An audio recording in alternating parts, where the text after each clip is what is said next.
Hello,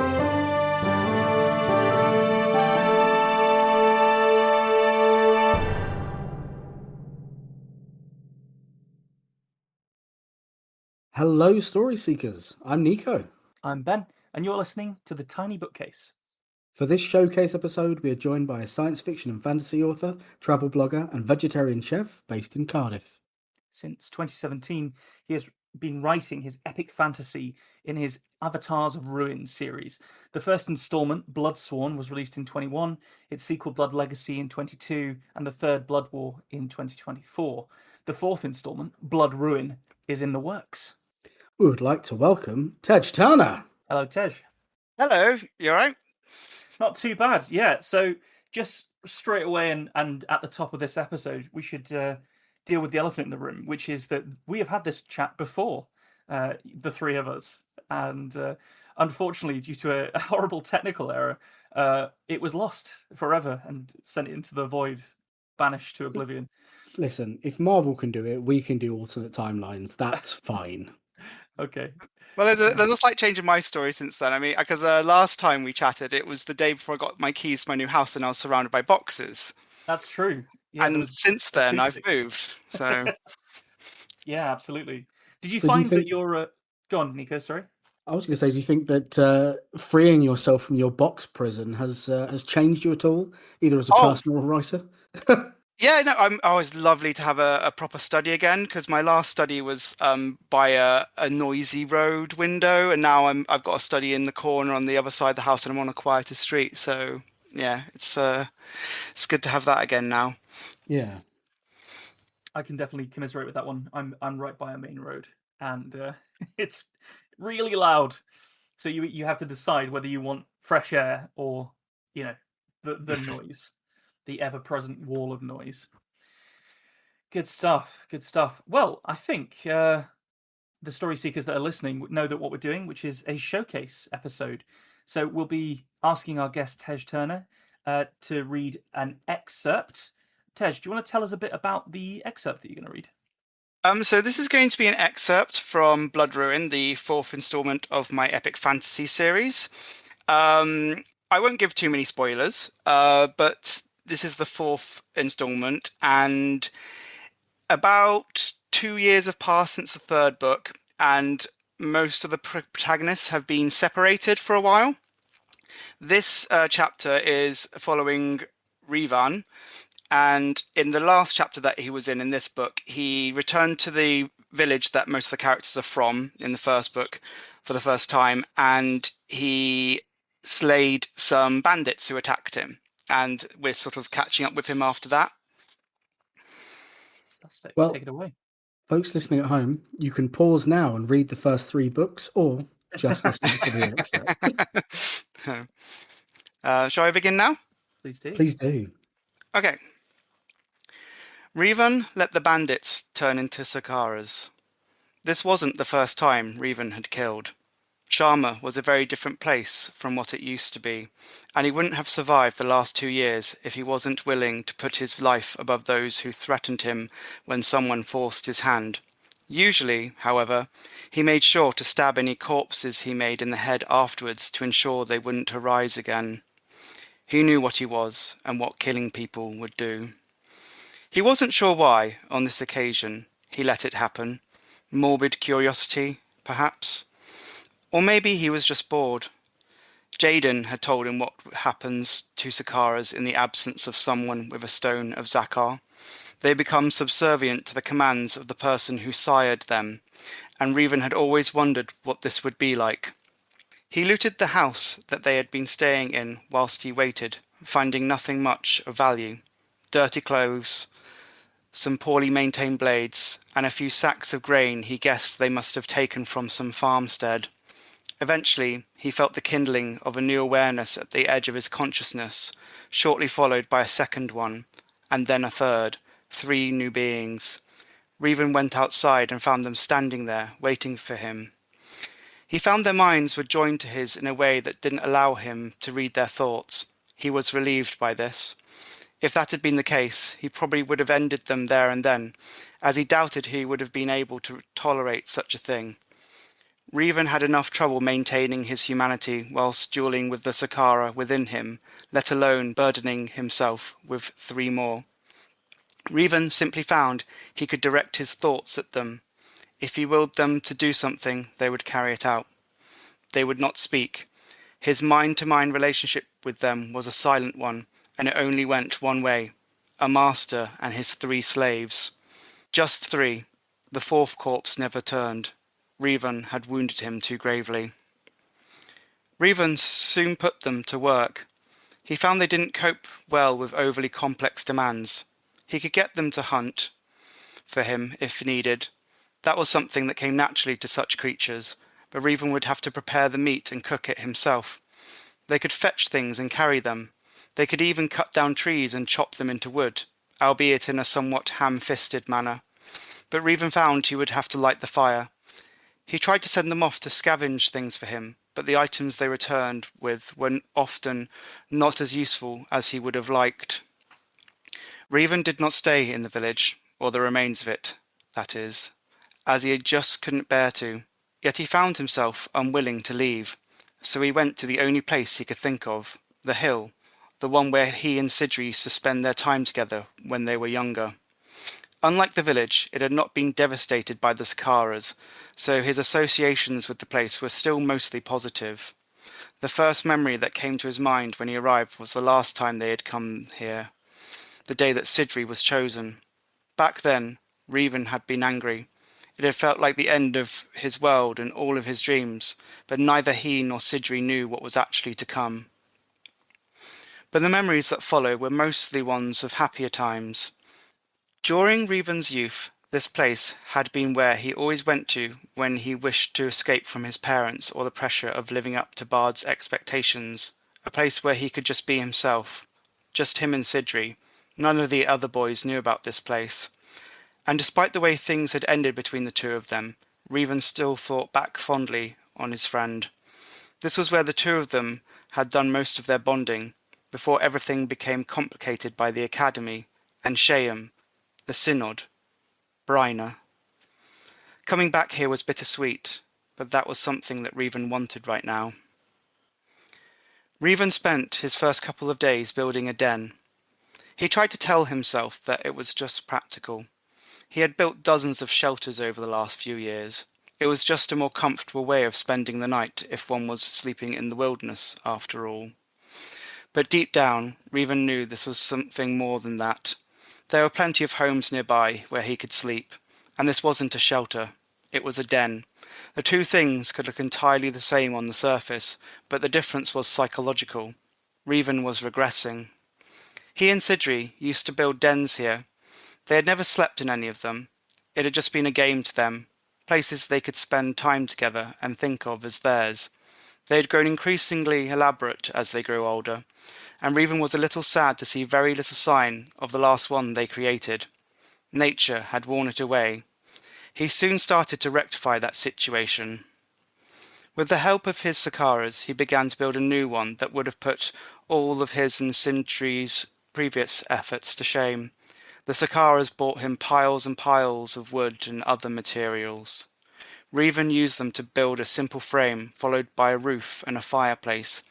He built a rack to dry his leftover meat, and shortly after sent his Sakaras into the village again to bring him some furniture. They came back with a mishmash of chairs and tables, many of which were rotted or broken, so Revan ended up using them for firewood, but a few he kept. He acquired a chest to store his things, and even nailed some hooks into the trunk of the tree to hang the rest. Once done, Revan soon realized that, despite his fondness for this place, it was impractical to live in. It was too far away from any water sources, and being so high on the hill exposed him to the elements. He was determined to stay, though. He built a pair of walls across 2 of the sides to keep away the brunt of the wind, and had his Sakaras fetch him pails of water daily. He never let the Sakaras stay in the shelter with him. They slept outside, on the ground. They were Sakaras, after all. Revan knew they couldn't feel, and they would survive. Or even if they didn't, Revan wasn't all too bothered. He spent the days that followed busying himself. He plundered some of the local farmhouses for resources, but found little of value, so he sent his Sakaras out hunting and foraging. Most of the stuff that was edible he found ways to preserve by rubbing them with salt or drying them in the sun. He mended some of his clothes. By the 5th day, he began to feel a bit restless. He had more than enough food by then to see him for a couple of 8s on the road, and he was running out of things to do. But still, he found himself reluctant to leave. He realized how silly this all was. He was a fully grown adult, surrounded by a whole village of abandoned houses. And yet, here he was, living in a den in the woods. He was glad there was no one else there to laugh at him. No one but the Sakaras. As Reuben had that thought, he heard footsteps and looked up to see them returning with yet more firewood. It was only then that he noticed how thin their faces were. He had never bid them to eat yet, and had not realized that such a thing would have consequences. He could almost feel sorry for them. Almost. He wondered how long they would last without nourishment, how long before they withered away. The first Sakara dropped their logs onto the pile with a loud thud, and then turned to make their way down the hill again. The second did the same. And then Reuben felt something strange happen, a sudden quietness, a change in the air. It took him a moment to figure out what it was. The link he had with the Sakaras had faded. He couldn't sense them anymore. All 3 of them had frozen. It was like time had stopped for them. Eventually, the 3rd Sakara, still holding his pile of firewood, turned his head slightly and looked at Reuben. A shiver went down Reuben's spine. And then, just as quickly, everything returned to normal. The Sakaras continued with their tasks. The 3rd dropped his logs onto the pile and then followed the other 2 back down the hill. Reuben could sense them at the edge of his consciousness again. He stared at them as he wondered what had just happened. Could it be that Garavayen, or one of his underlings with a stone of Zakar, was close? It seemed unlikely to Reuben, but he struggled to come up with any other explanation. Or maybe he was losing control. Either way, Reuben knew that he would have to kill them now. He had taken a risk creating them in the first place. It was time to put this morbid little experiment to an end. So he rose to his feet. But just as he did so, a shadow caught the corner of his eye, and Reuben turned his head to see a figure emerge from the trees. He gasped, and a chill went down his spine. Nobody ever surprised him these days. Reuben almost always sensed it when someone was coming, mostly from their smell. Sometimes, if he was in a city, things could elude him a little longer because there were so many other scents something could get lost in, but it was nearly impossible for him not to sense someone coming when he was out here in the wilderness. Reuben felt the tentacles in his back twinge, threatening to break free. They almost did. He was primed for a fight. But something stopped him. He recognized something about this person's gait. And then he saw their face. Gosh. So that's the second time I've heard that extract, and I enjoyed it just as much the second time as I did the first time. I think I've polished it a little bit, actually, because yeah, so since last time, Eltwan have accepted it, and we've started the editing process. Oh, that's so cool. Yeah, well done. Congratulations. Yeah, loved it. I mean, the whole Sakara turning and this kind of like extreme, like quite granular way that the character is like, getting them to do various little tasks in order to augment themselves in this survival scenario.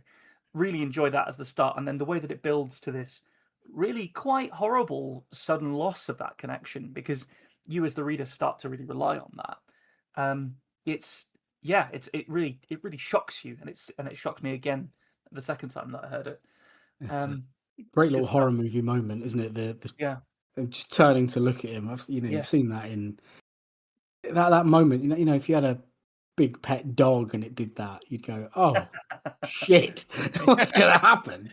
Yeah, it's looking at the toddler. But sorry, carry on.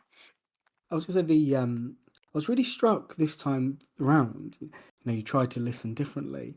I got a real Final Fantasy VII vibe from some of the stuff you were saying about Reven as a younger man, but to evoke that is a big compliment, because I bloody love that story. But this returning to a place that you once knew as a young person, and it regressing you somewhat before you've gone off and become changed.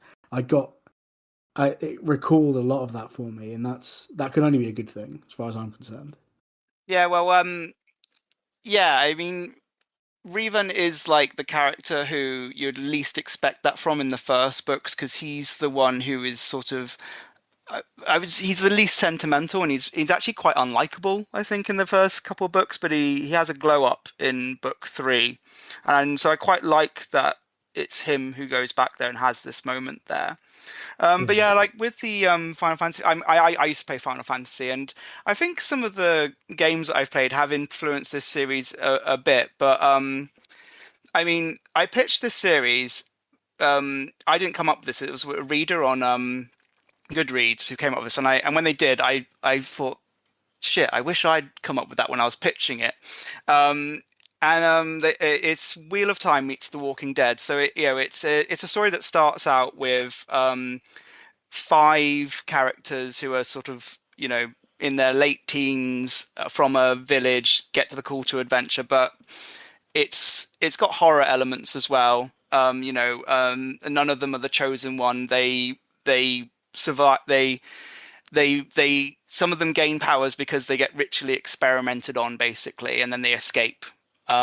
Spoiler alert.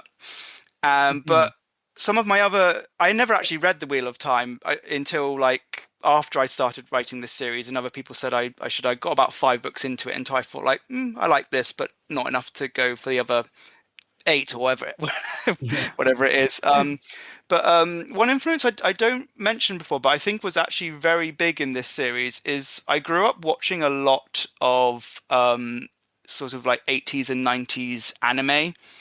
yeah. So stuff like Bio Booster Armor Guyver, with people transforming into things, weird mutant stuff like that. Yeah, yeah. I found a way, and I created a magic system where I could sort of like put those kind of like things into an epic fantasy setting, if that makes sense. Yeah. I think knowing what you just said about Revan and who is as a person, this quite early in the excerpt you acknowledge this sort of dwindling humanity in the character because of but an actual physical humanity because he's Yeah. changed, and then for so much of it to be allowing regression and becoming more childlike in the search for any sort of youthful comfort. It's a really interesting dichotomy for the character. I think Yeah. that's really cool. I really enjoy it. I mean, that is kind of like the weird thing about. I guess it's not really a spoiler to say this, because I think anybody who hears that extract will know that he's not quite fully human anymore. Yeah, So he's the Sakaras are basically, they're kind of like zombies, but they can be telepathically controlled by certain people who possess these artifacts, and some of them can actually act quite intelligently if they are given sort of like, if somebody with those artifacts controls them in a certain way, they can act like they're intelligent and sometimes fool people. But they transform into these like very monstrous forms. And he's kind of one of them, but he's a like I won't go into the details of it, but he's one who's sort of like managed to keep his soul and his thoughts and his autonomy through the a couple of characters do something to him. Basically, it's a long story. But the thing I've really enjoyed in his character development, and is that, like I said, he's a very unsympathetic character in the first couple of books. But it's actually when when he has his humanity taken from him, that he actually becomes more sympathetic and more human in some ways, because it's sort of, there's other things around that kind of force him to go for that character progression. But I think it's sort of like having his humanity taken away from him kind of forces him to look at himself more yeah. and grow. I have 2 Zakara questions, by the way. Okay. The how much damage can you do to a body before it can't Zakara? Because I'm fascinated by that.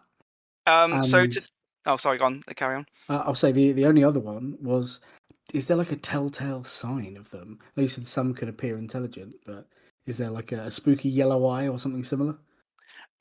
So the first question. Sorry, what's the first question again? That was How much about damage? how. How Yeah, much what can damage you can do they to a do? body before it won't Zakar anymore? So a beheading or stabbing in the head will stop Okay. somebody turning into a scar, and it's the only way to properly kill them as well, because they can regenerate quite a lot. Like you can wound them very badly and they'll regenerate quite quickly. So you have to damage their brain basically, or detach their brain from their body. They spread kind of not exactly the same as zombies. Like you don't turn into a Zakar just by wounded by one. You have to be killed by one.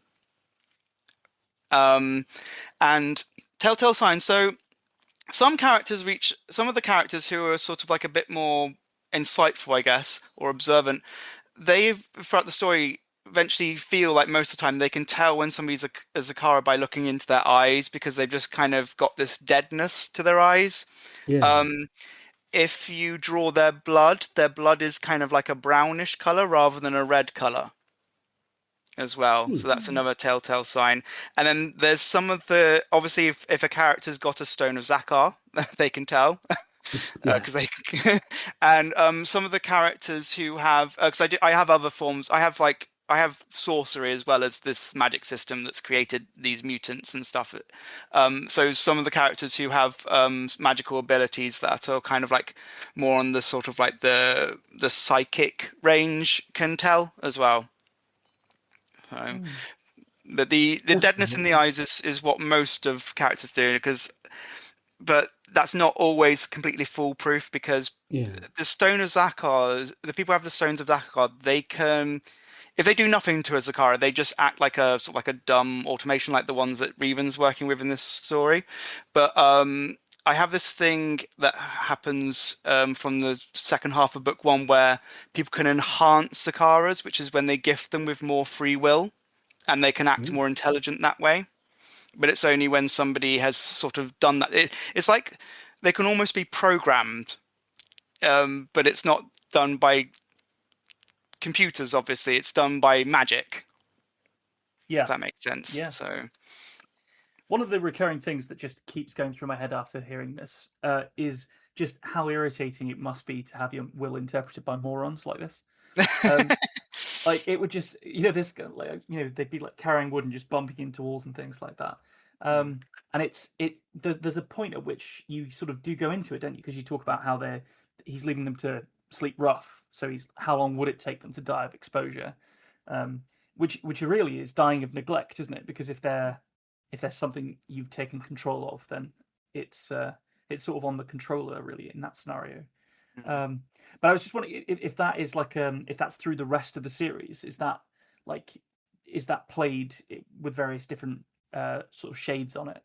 oh yeah. I Yeah. like it gives me lots of different material, because like each book in this series, I escalate sort of like it's not like I'm changing the magic system. I like characters discover new nuances to it, if that makes Mm, sense. And yeah. and sometimes like that's how my protagonists manage to thwart the empire that they're fighting against, is by because they're outgunned quite massively, but they sort of they come up they use their ingenuity to overcome this empire.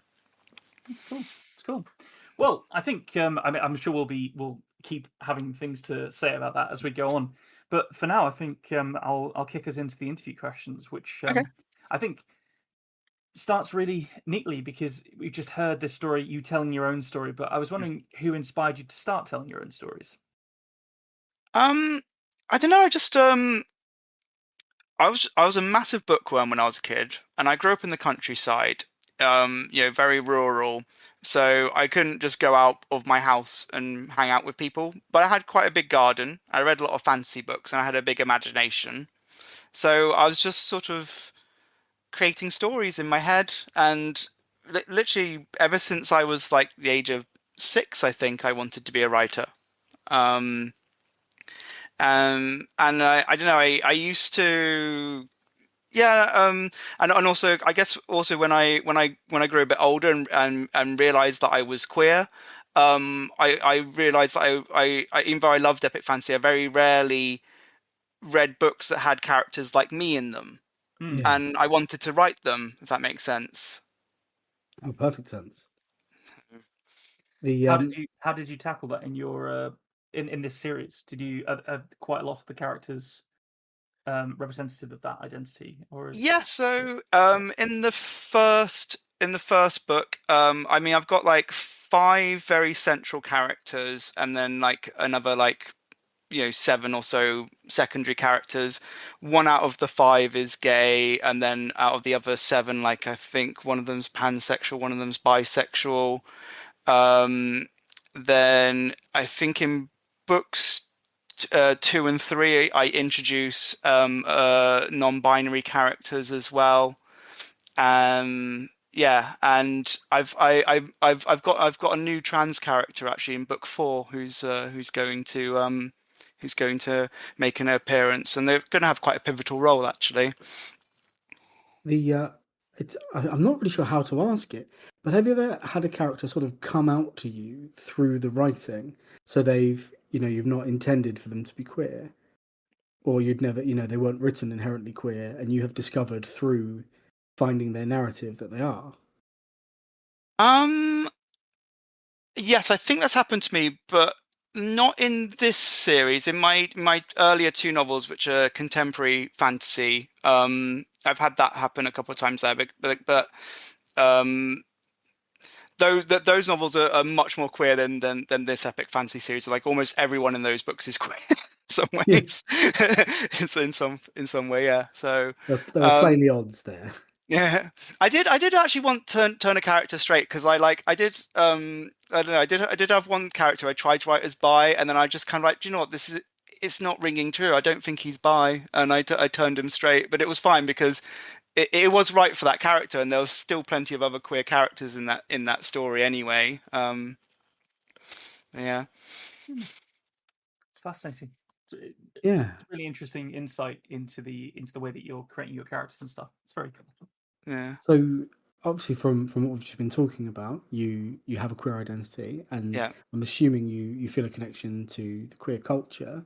Hmm. Are there any other cultures you consider yourself part of, and do they also affect your writing? I think we touched on this the last time we recorded, didn't we? But I can go sort of answer it from a different angle actually. So I've from a young age, I've been part of that sort of pagany community, Yeah, and that I think influences my writing quite a lot, because the way I see the world is different to the way a lot of other people do. So, my first 2 novels, which were contemporary fiction, magical realism slash urban fantasy. Yeah, so I mean, there's time travel and there's like satires in it, and stuff that is very definitely fantasy. But there's yeah, other sort of like milder forms of what other people would deem fantasy in them, which I wouldn't like. I have witches doing magic, casting spells. I have psychics, and I've written stories with just those kind of elements. But to me, that's not fantasy. That's the way I see the world, because it's even when I write things that are not fantasy to me, like people see it as like magical realism. yeah, Because I think a lot of fiction, it these days it's written from this sort of perspective that the world is wholly material, and I don't come from that kind of perspective, which is kind of like a weird dichotomy for me, because I am also a very scientific person. yeah. Um, so I kind of have those 2 sides, and it confuses people sometimes. I think it's good Yeah, to be confusing. yeah, I yeah. think Yeah, that's how to have fun. I think the yeah, other thing to think about is when you're writing, whether it's for mm, yourself or for an audience, yeah, the world is what you say it is, regardless yeah, of their opinions of yeah, the yeah, so-called real world. yeah. So don't take any guff from anyone. That's what I'm saying. Oh, and I just thought of something else to answer that question. I've I'm part. I don't know. So this is sort of more drawing upon my earlier two books, the contemporary. Um, they were written. So the first one's called the Janus Cycle, and it is based in a nightclub called Janus. And you know how every big city has that, or well, not so much these days, but like back in the 90s and 2000s, some cities still haven't, but not as many. But you have that sort of like that alternative bar where all the weirdos hang out, and it's always a bit chaotic. It's based in that kind of place, and um, so I've kind of like I've always been part of that sort of like that alternative bohemian kind of culture, and that had played a really big role in my first two novels. But there is also still an element of that in my epic fantasy series, because something that bleeds through, even though like I write in two very different styles between my contemporary fiction and my epic fantasy. Like one of them's first person and a bit more, in quotation marks, literary, so to speak. I pay more attention to the writing itself, and like the rhythm of the words. Whereas when I'm writing epic fantasy in third person, I try to make the writing more invisible so that people can just enjoy the story. Yeah. Even though like they're quite different novels in the terms of the way they're written. There are there is some commonality in. I tend to write stories. About misfits, and I tend to write a lot of characters who are young in years but have been forced to be older than their years because of circumstances that have happened to them. Yeah. And yeah, and I love writing underdogs. Like that's something that's just always coming through in no matter what sort of particular subgenre of science fiction and fantasy I'm writing in. So just on that, what do you have any like particular themes in the fiction that you read? This fantasy literature that you read, that then informs your writing at all? Like, is there like a link that exists there?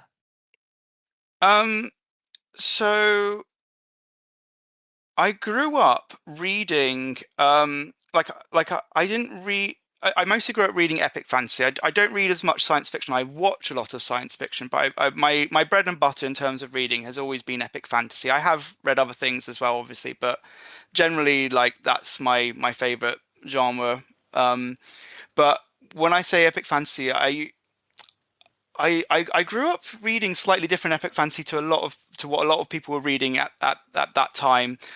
The epic fantasy that I was drawn to was more sort of like that dark, sort of like gothic, dreamlike fantasy. So authors such as Tanith Lee, Storm Constantine, Frida Warrington, um, yeah, like that sort of ilk of authors, who basically goths who write fantasy Yeah. is the kind of fantasy that I grew up on. But like I said, I also think that a lot of my writing has also been inspired by anime that I've watched, and yeah, some video games as well. So when you say you like goths that write fantasy, have you read any of R.J. Barker's stuff? The No, Bone stuff.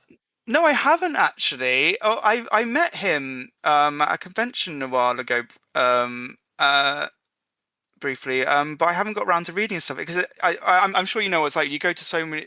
Do you guys go to the conventions and stuff? Yeah, Yeah. yeah. Yeah, like it's you meet so many people, and like you want to read all their books, but there's just, especially if you're holding a full-time job and writing at the same time, your to read pile just gets huge, doesn't it? But he is on my my list of people that I want to read, because I have heard good things about his books. Yeah. RJ's on a great many lists, I think, including several run by the government. Watch yourself, RJ. We know what you've been up to out there with your Victorian house. Oh gosh, amazing. Yeah. Oh crikey! All right. Well, I'm going to leave this next question to Nico, because I know he does love it so much. Oh, go on then. So, say hypothetically, there were Mhm. two writers and they were being held hostage by a powerful and capricious bibliomancer, a word sorcerer, if you will. And this bibliomancer, he draws his power from other people's love of books. And so he's sending these two, let's give them some names. Let's call them Nen and Biko. So they go out and he has to find books Well, they have to find books for him. So if they were to ask you, what is the best novel you could give them that's close to your heart to buy them a bit of time? Oh, so you're basically asking me what my favourite novel is? I was going to say, Well, you possibly put it in the most So- convoluted possible way you could have well, said. we're not asking you anything because we don't want to get they don't want to get in trouble with Eustaris, do they, Nen? Think of us like the Okay. cicadas. Okay, so ooh. Okay. In terms of epic fantasy, I would say Frida Warrington's Dark Cathedral is a really, really good book because it's got fancy elements, but it's also it's one of those ones that I know that sounds it's a very cliche thing to say, but it's one that also examines the human condition really well. And it's just a very powerful book. Storm Constantine's series about the Wraithafu. Have you heard of those? No.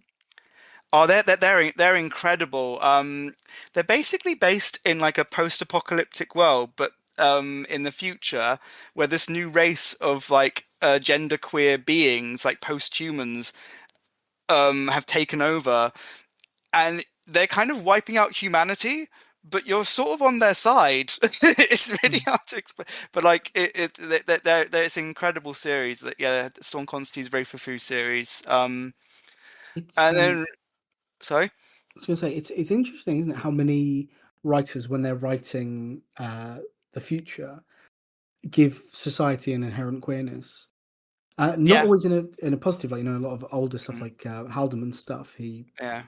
goes on to have everyone become queer, and the very 1950s main character sort of see about it. But it is interesting that that's where so many writers end up when they follow the logical progression of humanity. Yeah, and I want to just add. I know I've probably answered this question 3 times over already, but but like because my writing sort of I have 2 very different styles of writing that I dip into, and one of them's a bit more sort of like literary, and the other one's sort of like more epic fantasy. But in terms of just like beautiful writing, like somebody could be writing about paint drying, and you still love it just because the prose is absolutely beautiful. Jeanette Winterson, and my favorite book of hers is Sexing the Cherry. I think that's an incredible novel, and some of the time you don't even know what's happening, but you still love it. It's hard to explain. So yeah, I that's had the misfortune to have that as a text that I had to study. Well, not the Sex and the Cherry one, but is it Oranges Are Not the Only I'm not Fruit? the only fruit. Yeah, that's the one. Oh yeah, That was a sort of set text. So yeah, I don't know if you've done this, but when you get set a text, whether it's a novel or a movie or whatever it is, and then you have to go really, really deep on it and break it right down. Yeah. And read a whole bunch of criticism already written about it and things like that. yeah, It does like seek the joy out of it a little bit. yeah. So I have possibly an unfairly negative opinion of that writer because I know that they're well respected. It's just I was bored to tears being taught about them, if that makes sense. Yeah. I mean, so that book, it was her first book, and it was semi-biographical. I think it was an important book for her to write, and I know this because my first novel was semi-biographical. Like, so I think I've been very inspired by her in a lot of ways. But she hadn't quite found her style by then.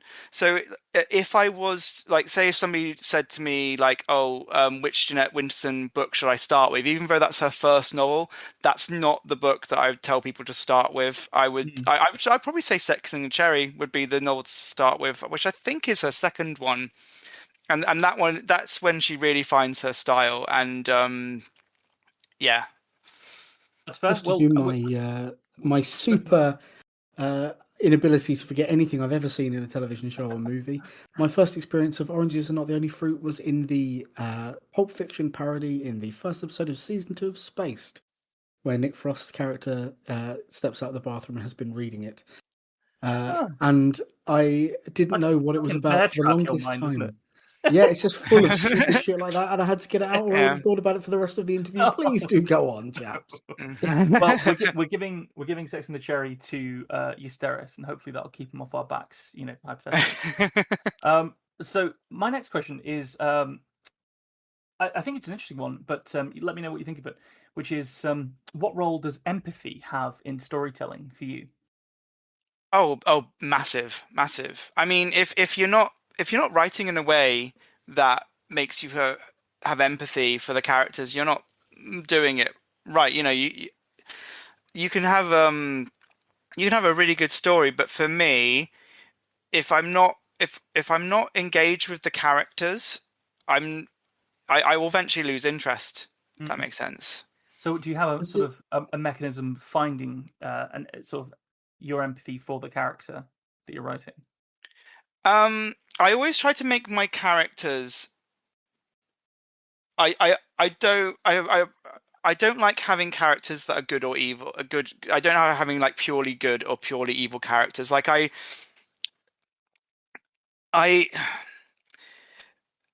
I don't like black and white fantasy. I know it's becoming less common now anyway, but like, you know Yeah. what I mean? You know when you have like a fantasy where it's just like a good versus bad. I don't like that at all. Like you need to have like characters who are multiple shades of grey. So I always try to make sure that all my characters have flaws and positives about them. Yeah. And it not only I think it makes them more relatable. It allows them to grow. I don't know. I'm a very character driven writer. Like it's something that most like when people like review me, like it's something that usually comes up as one of my strengths. And the way that I so sometimes people ask me what my secret is to writing compelling characters, and for me, is I stay true to them, and Yeah. I let the characters take over the story. So and sometimes it can be a bit annoying because I do plot my stories, but occasionally I'll reach a certain place where I mean for something to happen, but then the character will just disobey me and do something else, and it will Mm. mean that I need to find a different way to get to that beat. Maybe I need to break that character a bit more, or have another character intervene, or something else. It always works out in the end, and I think it works out for the better. But you always gotta stay true to characters, let them take over the story, and because one of my biggest peeves as a reader and a watcher of TV series as well, because I think some writers are guilty of this, but I think TV series are more guilty of this because they have like teams of writers, don't they? So I think when there's teams of writers, it's more ideas being thrown around. So I hate it when you see a character do something that just doesn't make sense, Yeah, Yeah. they and can you can become really tell that. schizophrenic after a time, can't they? Yeah, but you can tell why they're making that character do that. They're doing it to advance the plot in that Yeah, direction. yeah. But you kind of feel betrayed when they do that. You know, it's The like you're spot on. Marvel have been really. This coming up again. Sorry, Marvel. Don't hit me with one of your expensive lawyers. But they've got terrible for that. For the incredibly empathetic villain does something dastardly and evil beyond comprehension for no reason, just to remind you that they're the naughty baddie, and you're meant to like the one whose name was on the front of the poster. So yeah. yeah, Oh, I it's 100% agree. yeah. But it's also I mean another example is Daenerys. Burning down King's Landing. Like I think that story could have been done if they'd like baked it a bit more. Like I maybe George R. R. Martin, if he finishes the novels, although it's kind of already been spoiled by this TV series now, but I think he would have been gifted enough to sort of break Daenerys down enough for that to feel believable to me. But the way the TV series did it was it just didn't seem believable to me for her character development for that to happen. I think they Yeah. could have made a way for it to happen, but like I remember that was like everyone was just like, what is going on? Everyone was I would confused, put weren't they? I would put a significant amount of money on that not being at all what the way that George would have done that in any way. Yeah, I think he was given like I know like roughly around season 3 or 4 he had a meeting with them where where apparently he told them the ending, and then it got really bad from then because it's when he stopped working on it. And I think the final season, isn't it just the two producers that are writing it by the end? It's like Yeah. the showrunners Yeah. they've actually lost their rudder completely because they were in a desperate bid to go and become the next Star Wars showrunners, weren't they? Yeah. Well, Oh, it is that felt what very, happened? Yeah. yeah, it felt very foul of. It lost that Gurm edge of anyone's fair game. It doesn't matter how much you like Tywin, he's going to get shot on the toilet. Oh yeah, the plot To armor came back in yeah, full to force, didn't it? Yeah. all of a sudden, these characters are the ones that sell the most pop vinyls and T-shirts, so Yeah. they are Yeah. untouchable, and that was a damn shame. We could And spend a whole God, podcast dissecting how shit the latest seasons of Game of Thrones were. I'm just going to say Jamie Lannister's death is one of the most offended I've ever been by television. But do God, let's move on. Yeah, I thought like another 3 things I want to say about Game of Thrones, but yeah, we should. Right. Easy to do. Speaking of things that should have been edited better, what's your editing process? My editing, so it's changed a little bit, but I don't do this as much now. But I definitely did this for the first like 4 or 5 novels. And some people have frowned when I told them this, and some people be like, "Oh, actually, that's actually a really good idea." So I write the first draft, and my first drafts are awful. I have nightmares about people finding my first drafts and discovering that I am an awful writer and a fraud. Um, but for me, the first draft is just getting the storyline onto paper, Yeah. and I print them out, and I get a big red pen, and I scribble out whole, part of sentences, whole sentences, or I like put brackets around certain bits and put an arrow to put them somewhere else, and like just there's just red marks all over every page. And then and sometimes I'll even write on the back of the next page because there's not enough room. Like that's how many notes I have. And then I after I've done that, I then open a brand new Word document, and I type it all completely from scratch using that printout that I've done the notes on. And that's how I do my second draft. And there's 2 reasons I do that. I found that it made my second drafts a lot more polished. And secondly, sometimes because I hold a full-time job and write at the same time, sometimes I find that I don't have the energy to write fresh stuff, but I do have enough energy to edit. And so say I do that for chapter 1, right? While I'm first drafting chapter 2, I'm second drafting chapter 1. When I'm first drafting chapter 3, I'm second drafting chapter 2. So I've always got something that I can just be sort of working on. Yeah, tinkering almost. Yeah. For the first 4 or 5 novels that I wrote, I did that pretty much every chapter. But I have noticed that now that I'm becoming more polished as a writer, I don't do it as much anymore. I still print out my chapters.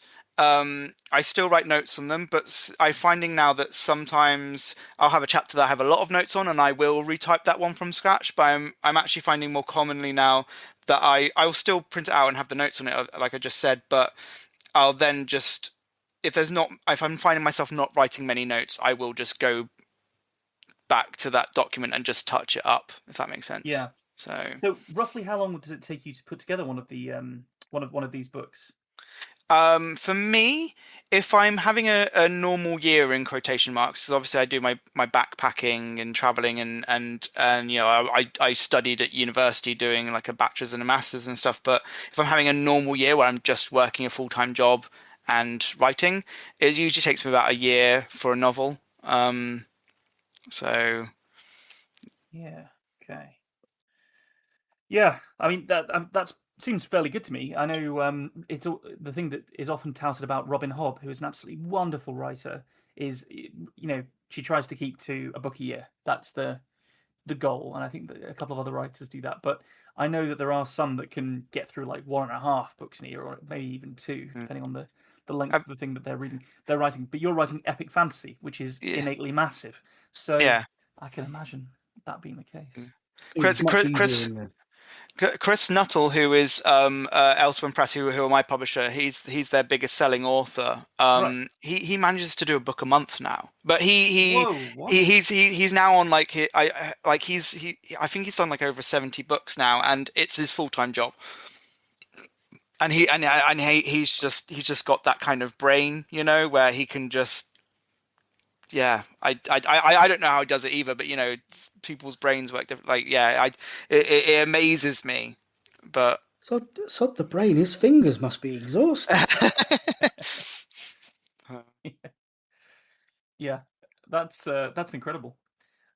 So what's your next project? Because it's obviously we know that you're in the process of editing with the 4th installment of the Avatars of Ruin series, but beyond that, is there anything you can talk about? Because I'm obviously don't break any contracts or anything, but oh no. So yes, me and Elsewhere Press have started the editing process for Blood Ruin, and hopefully that will be out in the next. They haven't given me a date yet, but the way that they usually work, it's usually out within about a year or so. I've just finished. I wanted to take a little breather before I did book 5 because book 5 is going to be the last of that series.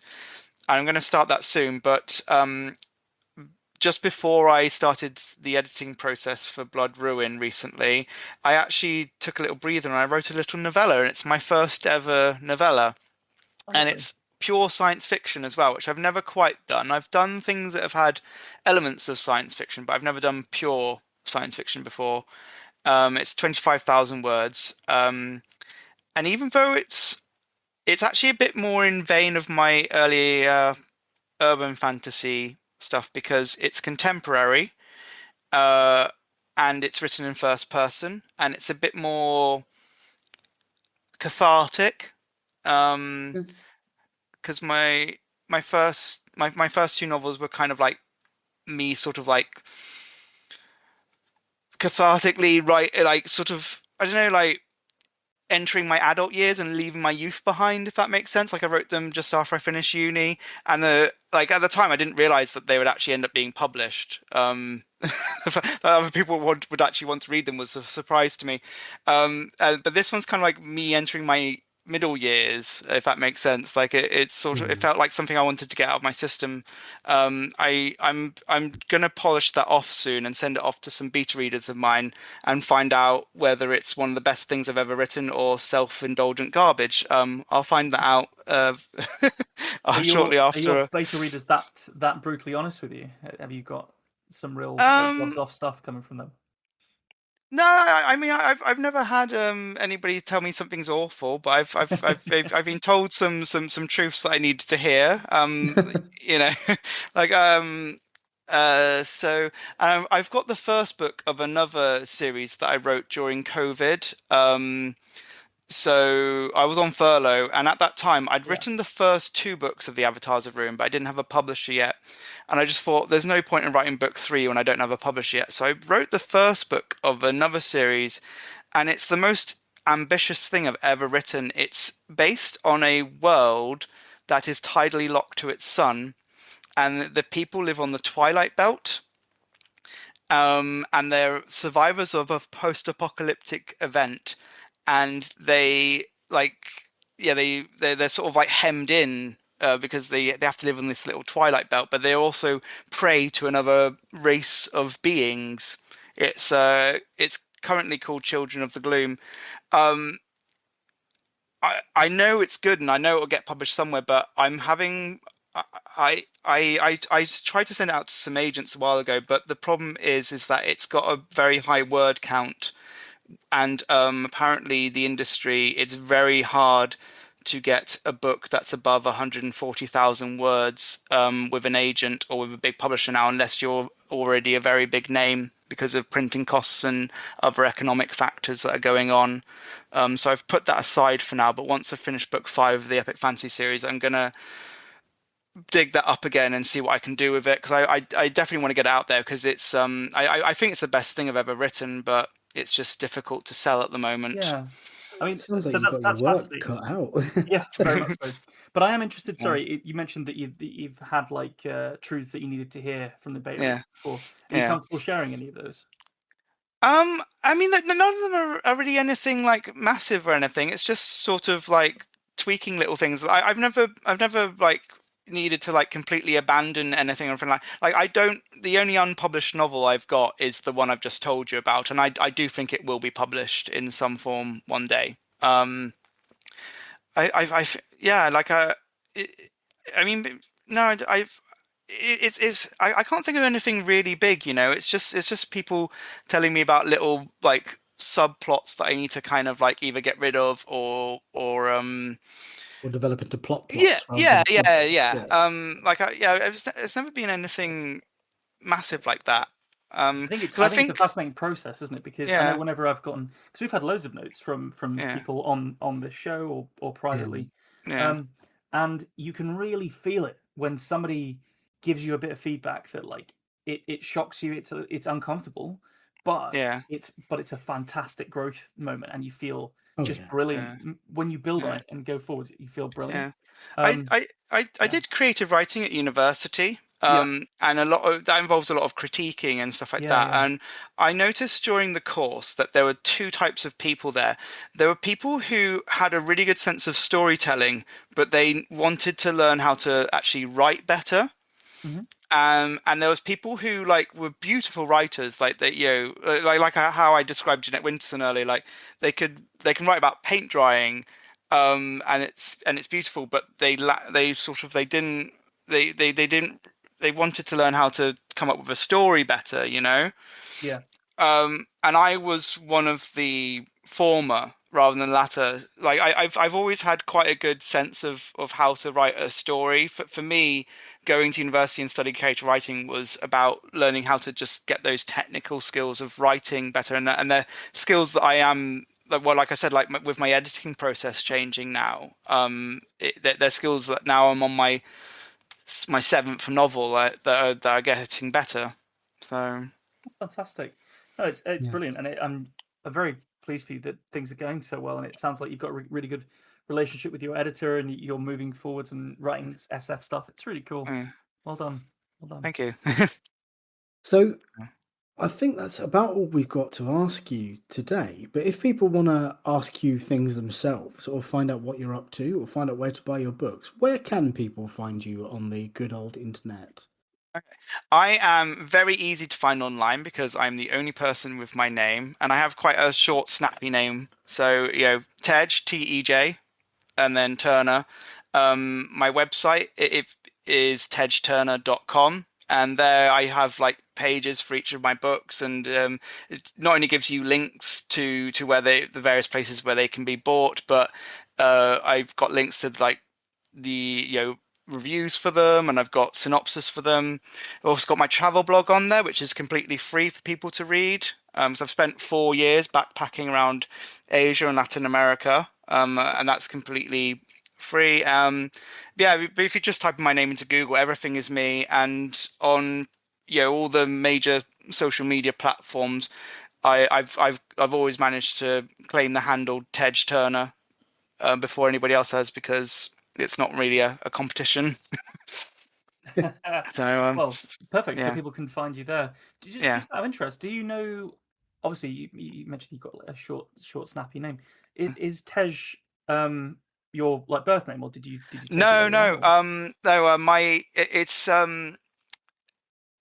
It's a nickname, but it's not one that I actually came up with. My friends started calling me Tej when I was about 16, 17.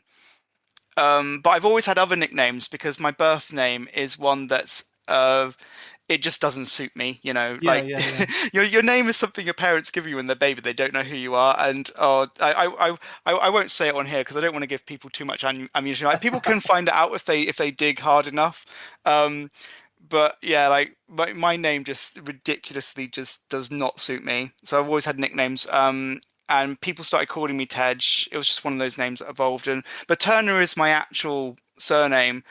Yeah. So by when I started getting published, it made sense to be Tej Turner because everyone knew me as Tej anyway. And Tej Turner, it's memorable. It's got Yeah. alliteration. It's unique.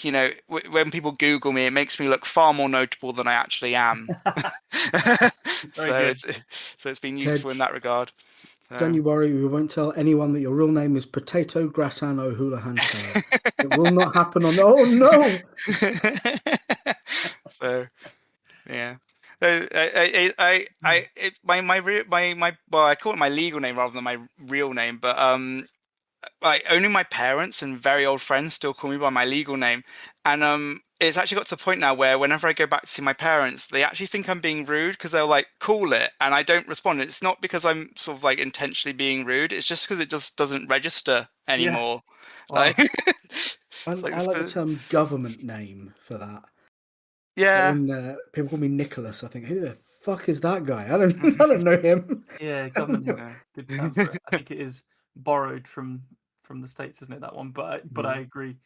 Because obviously, I mean, you've done that a little bit with your name, haven't you, Nico? Like, Yeah. though I remember, and I'm still bad at it because you were saying, Tej, about how some of your really old friends still call you your G name. Yeah. I do often accidentally call Nico Nick, because that's how I knew him when I first met him. Oh, yeah. Have you And two known each other for a long time? yeah, Yes. yeah, it's since first year of uni. Oh, okay. But you, I remember you sort of were like, I am going to have Nico as my professional like creative name. Yeah. And I kick myself every time I fuck it up. But yeah, Well, it was I was wondering if you originally had any not by output on that. choice. It was because when you register to be a performer, you have to take your name, and you can't have a name that matches someone else. And Nick Rogers was taken, so the decision was sort of made for me. Are you an actor or something? Sorry. Voice actor, yeah. Oh, cool. He has about a dozen hats, and he looks really good in all of them. You. It's very impressive. You did quite a chunk of voice acting on a children's TV show, didn't you, for a while? Yes, yeah. Yeah, I'm and- available for cartoons, audiobooks, and bar mitzvahs. Yeah, and he's also a very talented musician, and he can write like a demon, and he's a damn fine podcast co-host as well. Terrible in bed though, so everything bad. I can't speak to that one, but I have heard stories. It's complete fabrication. Well, Tej, before this descends completely into anarchy and chaos, Okay. I think we're going to bid you goodbye. But thank you so much for Okay. your time. Thank you for your story. Thank you for your answers, and Okay. thank you for coming on a second time. Okay, thank you. Thank you. Thanks for joining us for this episode of The Tiny Bookcase. Remember to subscribe, otherwise you're going to miss out on the future fun. Also, tell a friend. If you like this episode, link them to it. We'd be tremendously grateful. You can follow us on Twitter at BookcaseTiny, Facebook at The Tiny Bookcase, and Instagram at BookcaseTiny for updates. Speaking of supporting the podcast, well, magic can only take one so far. The Tiny Bookcase is supported by the generosity of its patrons. Those kind souls have really kept my belly full the last year. Let's cast a spell for them, shall we? For rich ginger tones on their scalp, let us cast the Orangi Hedondo spell for Scott Byrne. And for general fabulousness, why not the Ooh La La, How's Your Mother spell on Matthew McLaren?